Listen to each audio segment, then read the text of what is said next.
Jérémie chapitre 5. Parcourez les rues de Jérusalem. Regardez, informez-vous, cherchez dans les places. S'il s'y trouve un homme, s'il y en a un qui pratique la justice, qui s'attache à la vérité, et je pardonne à Jérusalem. Même quand ils disent l'Éternel est vivant, c'est faussement qu'ils jurent. Éternel, tes yeux n'aperçoivent-ils pas la vérité? Tu les frappes et ils ne sentent rien. Tu les consumes et ils ne veulent pas recevoir instruction. Ils prennent un visage plus dur que le roc. Ils refusent de se convertir. Je disais, ce ne sont que les petits. Ils agissent en insensés parce qu'ils ne connaissent pas la voie de l'Éternel, la loi de leur Dieu. J'irai vers les grands et je leur parlerai, car eux, ils connaissent la voie de l'Éternel, la loi de leur Dieu. Mais ils ont tous aussi brisé le joug, rompu les liens. C'est pourquoi le lion de la forêt les tue. Le loup du désert les détruit. La panthère est aux aguets devant leur ville. Tous ceux qui en sortiront seront déchirés, car leurs transgressions sont nombreuses. Leurs infidélités se sont multipliées. Pourquoi te pardonnerai-je?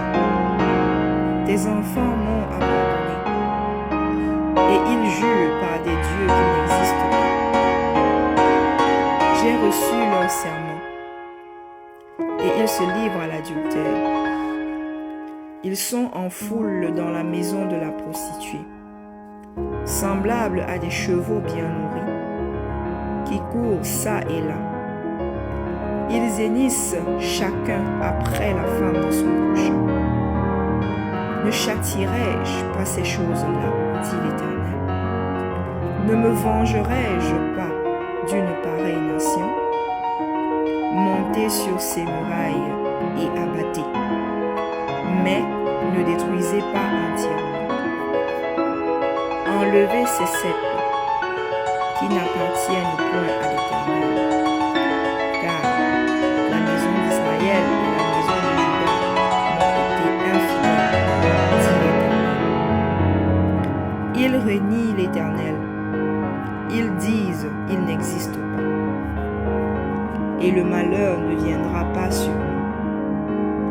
Nous ne verrons ni l'épée, ni la famine. Les prophètes ne sont que du vent, et personne ne parle en eux. Qu'il leur soit fait ainsi. C'est pourquoi ainsi parle l'Éternel, le Dieu des armées. Parce que vous avez dit cela, voici, je veux que ma parole dans ta bouche soit du feu, et ce peuple du bois, et que ce feu les consume. Voici, je fais venir de loin une nation contre vous, maison d'Israël, dit l'Éternel. C'est une nation forte, c'est une nation ancienne, une nation dont tu ne connais pas la langue, et dont tu ne comprendras point les paroles. Son carquois est comme un sépulcre ouvert. Ils sont tous des héros. Elle dévorera ta maison et ton pain. Elle dévorera tes fils et tes filles. Elle dévorera tes brebis et tes bœufs. Elle dévorera ta vigne et ton figuier. Elle détruira par l'épée tes villes fortes dans lesquelles tu te confies. Mais en ces jours, dit l'Éternel, je ne vous détruirai pas entièrement. Si vous dites alors, pourquoi l'Éternel, notre Dieu, nous fait-il tout cela? Tu leur répondras, comme vous m'avez abandonné et que vous avez servi des dieux étrangers dans votre pays, ainsi vous servirez des étrangers dans un pays qui n'est pas le vôtre. Annoncez ceci à la maison de Jacob. Publiez-le en Juda et dites, écoutez ceci, peuple insensé, et qui n'a point de cœur. Ils ont des yeux et ne voient point. Ils ont des oreilles et n'entendent point. Ne me craindrez-vous pas, dit l'Éternel? Ne tremblerez-vous pas devant moi? C'est moi qui ai donné à la mer le sable pour limite. Limite éternelle qu'elle ne doit pas franchir. Ses flots s'agitent, mais ils sont impuissants. Ils mugissent, mais ils ne la franchissent pas. Ce peuple a un cœur indocile et rebelle. Ils se révoltent et s'en vont.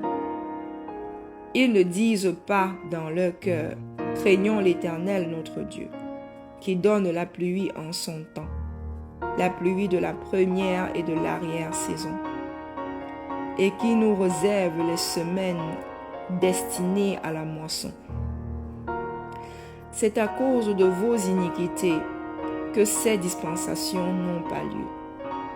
Ce sont vos péchés qui vous privent de ces biens.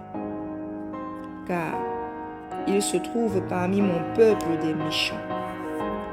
Ils épient comme l'oiseleur qui dresse des pièges. Ils tendent des filets et prennent des hommes. Comme une cage est remplie d'oiseaux, leurs maisons sont remplies de fraude. C'est ainsi qu'ils deviennent puissants et riches. Ils s'engraissent, ils sont brillants d'un bon point. Ils dépassent toute mesure dans le mal. Ils ne défendent pas la cause de l'orphelin, et ils prospèrent. Ils ne font pas droit aux indigents. Ne châtierai-je pas ces choses-là, dit l'Éternel? Ne me vengerai-je pas d'une pareille nation? Des choses horribles, abominables se font dans le pays. Les prophètes prophétisent avec fausseté. Les sacrificateurs dominent sous leur conduite. Et mon peuple prend plaisir à cela. Que ferez-vous à la fin?